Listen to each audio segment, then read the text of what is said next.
ಮಾಡಿದ್ದೇವೆ. ಆಮೇಲೆ ನಮಗೆ ಒಂದು ಪ್ರತಿಯೊಂದು ಹಬ್ಬದಾಗೂ ನಮ್ಗೆ ಒಂದು ಗಣಪತಿ ಹಬ್ಬನೂ ಮಾಡಿದ್ದೀವಿ, ದೀಪಾವಳಿ ಮಾಡಿದ್ದೀವಿ. ಎಲ್ಲ ಬರೀ ನಮ್ಗೆ ಲಿಂಗರಾಜ್ ಅಂತ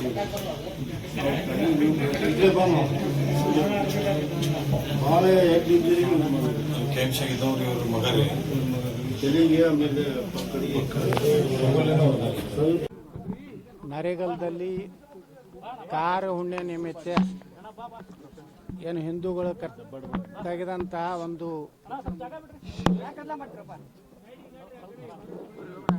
ಒಂದು ಮೆರವಣಿಗೆ ಮೇಲೆ ಅಮಾಯಕ ಯಾವುದೇ ರೀತಿ ಪ್ರಚೋದನೆಕಾರಿಯಾಗಿ ಯಾವುದೇ ಒಂದು ಘೋಷಣೆ ಕೂಗದೆ ಸುಮ್ಮನೆ ಶಾಂತವಾಗಿ ಕಾರುಣ್ಯ ಕಾರ್ಯಕ್ರಮದಲ್ಲಿ ಭಾಗವಹಿಸಿದಂಥ ಜನರ ಮೇಲೆ ದಿಢೀರ್ನೆ ಮುಸ್ಲಿಂ ಮತಾಂಧರು ಅಮಾನವೀಯ ರೀತಿಯಿಂದ ದಾಳಿ ನಡೆಸಿ ಸುಮಾರು 6 ಜನ ಅವರಿಗೆ ಅವರು ಸಂಗ್ರಹಿಸಿ ಇಟ್ಟಂಥ ಕುಡುಗೋಲು ಮತ್ತು ಅನೇಕ ಅಸ್ತ್ರಗಳನ್ನು ಉಪಯೋಗ ಮಾಡಿ ವ್ಯವಸ್ಥಿತವಾಗಿ ಹಿಂದೂ ಹಬ್ಬಗಳ ಮೇಲೆ ದಾಳಿ ಮಾಡಬೇಕು ಅನ್ನೋಂಥ ಪೂರ್ವ ನಿಯೋಜಿತವಾಗಿ ಕಾರ್ಯವನ್ನು ಮುಸ್ಲಿಮರು ಮಾಡಿದ್ದಾರೆ. ಇದರಿಂದ ಈ ಊರಿನಲ್ಲಿ ಆಗಲಿ ಒಟ್ಟಾರೆ ಈ ರಾಜ್ಯದಲ್ಲಿ ಹಿಂದೂಗಳ ಹಬ್ಬಗಳ ಮೇಲೆ ಕಲ್ಲೆಸೆಯುವುದು, ಪೆಟ್ರೋಲ್ ಬಾಂಬ್ ಹಾಕುವುದು ಮತ್ತು ಮಾರಕಾಸ್ತ್ರಗಳಿಂದ ದಾಳಿ ಮಾಡುವುದು ಬಹಳಷ್ಟು ಹೆಚ್ಚಾಗಿದೆ. ಅವರಿಗೆ ಭಯ ಇಲ್ಲ, ಅವರಿಗೆ ಸರ್ಕಾರದ ಬೆಂಬಲ ಇದೆ ಅನ್ನುವಂಥ ಕಾರಣದಿಂದ ಈ ರೀತಿ ಪಶ್ಚಿಮ ಬಂಗಾಳದ ಮಾದರಿಯಲ್ಲಿ ಇವತ್ತು ಕರ್ನಾಟಕದಲ್ಲಿ ಇವರ ಗುಂಡಾಗಿರಿ ದಬ್ಬಾಳಿಕೆ ನಡೆದಿದೆ. ಪೊಲೀಸ್ ಇಲಾಖೆಯವರು ಸಾಕಷ್ಟು ಒಳ್ಳೆ ಕೆಲಸ ಮಾಡಿದ್ದಾರೆ. ಸಂಬಂಧಪಟ್ಟಂಥ ಅಪರಾಧಿಗಳನ್ನ ಹಿಡಿದಿದ್ದಾರೆ. ಯಾರು ಆ ತಪ್ಪಿತಸ್ಥರು ಅನ್ನೋದು ಕ್ರಮ ತಗೋತಾ ಇದ್ದಾರೆ. ಇಲ್ಲಿ ಊರಿನ ಜನ ಎಲ್ಲರೂ ಪೊಲೀಸರ ಕ್ರಮದ ಬಗ್ಗೆ ಯಾರ್ದು ಒಂದು ನಕಾರಾತ್ಮಕ ಇಲ್ಲ.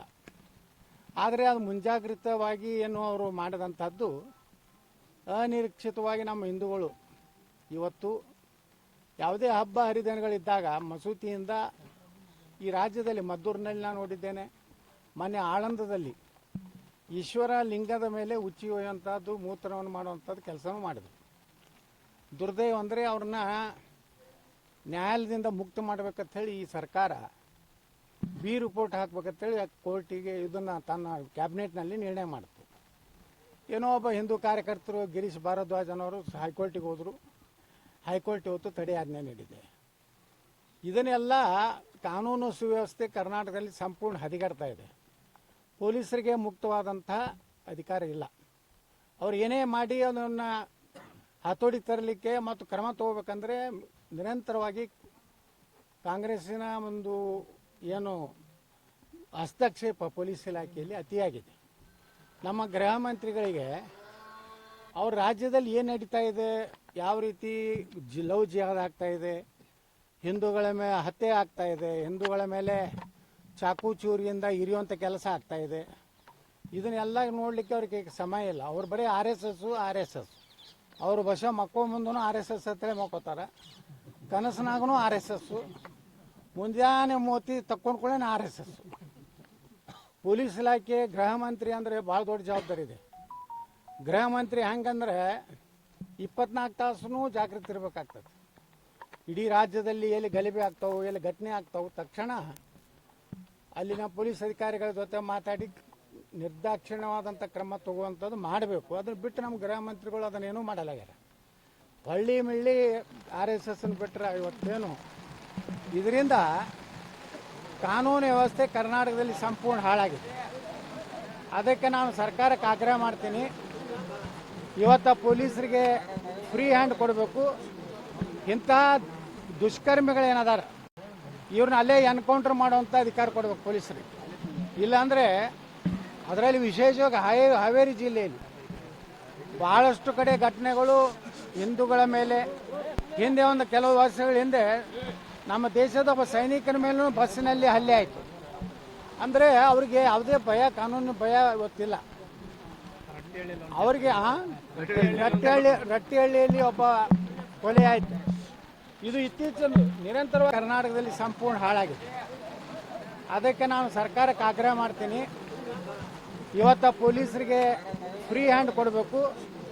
ಇಂತಹ ದುಷ್ಕರ್ಮಿಗಳೇನದಾರ ಇವ್ರನ್ನ ಅಲ್ಲೇ ಎನ್ಕೌಂಟರ್ ಮಾಡುವಂಥ ಅಧಿಕಾರ ಕೊಡಬೇಕು ಪೊಲೀಸರಿಗೆ.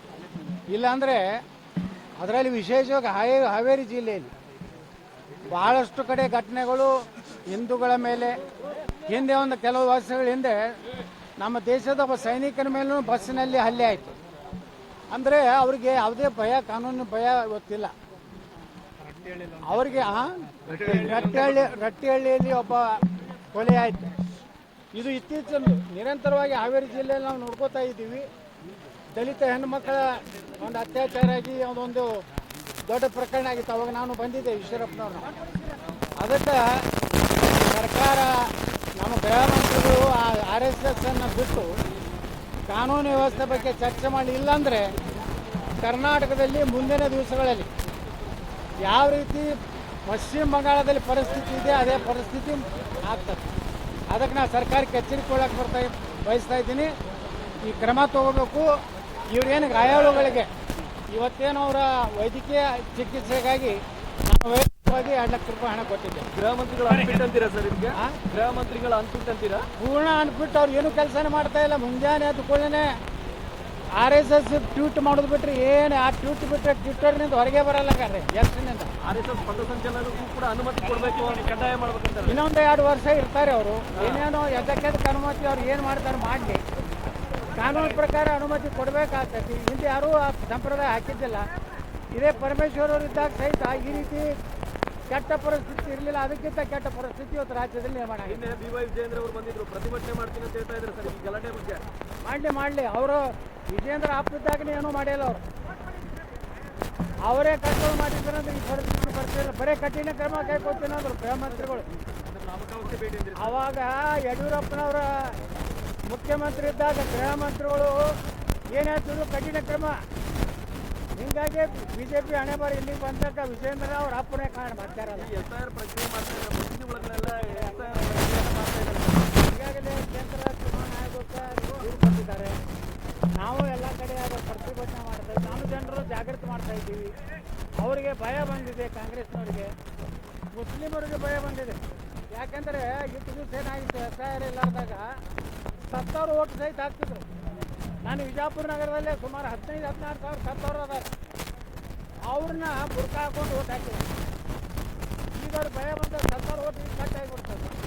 ಅವ್ರ ಮತದಾನ ಕಡಿಮೆ ಆಗ್ತದೆ. ಪಶ್ಚಿಮ ಬಂಗಾಳದಲ್ಲಿ ಹೆಂಗೆ ಇವನ್ನ ಸರಿಯಾಗಿ ಹೆಂಗೆ ಇವತ್ತು ಇರ್ತಾರಲ್ಲ ಅಲ್ಲಿ ಮುಖ್ಯಮಂತ್ರಿಗಳು, ಆ ಪರಿಸ್ಥಿತಿ ಬರ್ತದೆ ಅಂತ ಹೇಳಿ ಸ್ವತಃ ಮುಖ್ಯಮಂತ್ರಿನೇ ಸಪೋರ್ಟ್ ಕೊಡ್ತಾ ಇದ್ದಾರೆ. ಮಸೀದಿಯಲ್ಲಿ ಕೂತು ಮಾಡಿರಿ, ನೀವು ಗುಂಪಾಗಿ ಮನೆಗೆ ಹೋಗ್ಬೇಕಂತಿದೆ. ಅದಕ್ಕೆ ನಾನು ಹೇಳ್ತಾ ಇದ್ದೀನಿ, ಈ ಸರ್ಕಾರ ಸಂಪೂರ್ಣ ಮುಸ್ಲಿಮರ ಬೆಂಬಲ ನೋಡಿ. ಇವತ್ತಿಲ್ಲಿ ಹಳ್ಳಿಯಾಗಿದ್ದು ಯಾರ ಮೇಲೆ, ಹಾಲ ಮಕ್ಕಳ ಸಮಾಜ, ST ಸಮಾಜ. ಅದಕ್ಕೆ ನಾನು ಸಿದ್ದರಾಮಯ್ಯನವ್ರಿಗೆ ಹೇಳ್ತೇನೆ, ಅವರು ಹಿಂದೂ ಮುಸ್ಲಿಂ ಅಂದರೆ ಯಾವ ಜಾತಿ ಪಾತಿ ನೋಡೋದಿಲ್ಲ. ನಾನು ಸಿದ್ದರಾಮಯ್ಯನವ್ರಿಗೆ ವಿನಂತಿ ಮಾಡ್ಕೊತೀವಿ, ನಮ್ಮ ಈ ಊರಿಗೆ ಬಂದು ಇಲ್ಲೇನು ಅವ್ರಿಗೆ ನೋವಾಗಿದೆ, ನಮ್ಮ ಸಮಾಜದವ್ರಿಗೆ ಸ್ವಲ್ಪ ಒಂದು ಸಾಂತ್ವನ ಹೇಳಿ. ಬರೇ ಬಾಯಿ ತಗರ ಅಲ್ಪಸಂಖ್ಯಾತರು ಅಂದೇ ಮನೆಗೆ ಹೋಗೋದು. ಒಬ್ಬರೇ ಅಲ್ಪಸಂಖ್ಯಾತರು ಸಿದ್ದರಾಮಯ್ಯನವರು ಎಳಿ ಮುಂದೆ ಪ್ರತಿಭಟನೆ ಮಾಡಿದ್ರೇನ್ರಿ? ಒಬ್ಬ ಮುಲ್ಲಾರಿ ಹೊರಗೆ ಬಂದ, ಒಬ್ಬರೇ ಮೈಬೂಬ್ ಹೊರಗೆ ಬಂದ. ಪಾಪ ಸಿದ್ದರಾಮಯ್ಯನವ್ರನ್ನ ಅವಮಾನಕಾರಿ ತೆಗೆದು ಹೋಗ್ತದೆ. ಅದಕ್ಕೆ ಕೋಮುಗಲ್ವೇ ನಮ್ಮ SPಯವರು ಇದನ್ನು ತಿಳ್ಕೋಬೇಕು. ನಾವು ಅವರ ಇಲ್ಲಿಯ ಅಧಿಕಾರಿಗಳೇನಿದ್ದಾರೆ ಲೋಕಲ್ ಪೊಲೀಸರು, ಅವರು ಎಲ್ಲರೂ ಒಳ್ಳೆ ಕೆಲಸ ಮಾಡಿರೋದು ಎಲ್ಲ ನಮ್ಮ ಇಲ್ಲಿಯ ಜನನ ಒಪ್ಕೋತಾ ಇದ್ದಾರೆ. ಆದರೆ SPಯವರು ತಪ್ಪು ಸಂದೇಶ ಕೊಡೋದು ಬೇಡ. ಅದು ಕೋಮುಗಲ್ವೇ ಆಗಿದೆ, ಹಿಂದೂಗಳ ಮೇಲೆ ಇದು ಆಗಿದೆ, ಹಿಂದೂಗಳ ಮೇಲೆ ಇವತ್ತು ದಬ್ಬಾಳಿಕೆ ಆಗಿದೆ. ಅವ್ರನ್ನ ಇವತ್ತು ಹೊಡೆಯುವಂಥ ಕೊಲ್ಲುವಂಥ ಪ್ರಯತ್ನ ಆಗಿದೆ. ಇದನ್ನು ಕೋಮುಗಲಭೆ ತಳಿನ ಟ್ರೀಟ್ ಮಾಡಬೇಕು.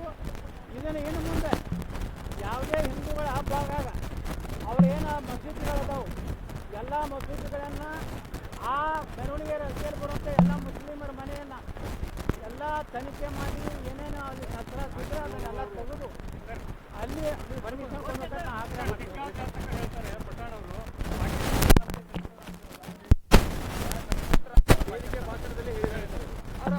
ಹಾಕಂದವ್ರು ಯಾವ್ದಾರು ಅವರು ಅವ್ರು MLA ಪಾಕಿಸ್ತಾನ ಪ್ರೀತಿ ಐತಂದ್ರೆ ಪಾಕಿಸ್ತಾನಕ್ಕೆ ಹುಟ್ಟಿದವ್ರು ಅದು ತಿಳ್ಕೋಬೇಕು. ಪಾಕಿಸ್ತಾನನೇ ನಮ್ಮ ಜಗತ್ತಿನಾಗ ಮೊದಲೇ ವೈರಿ ಪಾಕಿಸ್ತಾನ ಭಾರತಕ್ಕೆ. ಚೀನಾ 2ನೇ ವೈರಿ. ಅವರು ತಮ್ಮ ಜಾತಿಯ ಪ್ರೇಮ ಹೆಚ್ಚಿಗೆ ನೋಡಿ, ಮುಸ್ಲಿಂ ಪ್ರೇಮ. ಅವ್ರು ತಮ್ಮ ಪಾಕಿಸ್ತಾನ ಬಿಟ್ಟು ಕೊಡೋದಿಲ್ಲ. ಅದಕ್ಕೆ ಸಿಗ್ಗಾಂವ್ ಜನರಿಗೆ ಗೊತ್ತಾಗಬೇಕು, ಮುಂದಿನ ಸಲ ಪಾಕಿಸ್ತಾನಕ್ಕೆ ಹೋಲಿಸ್ಬೇಕಂತೆ.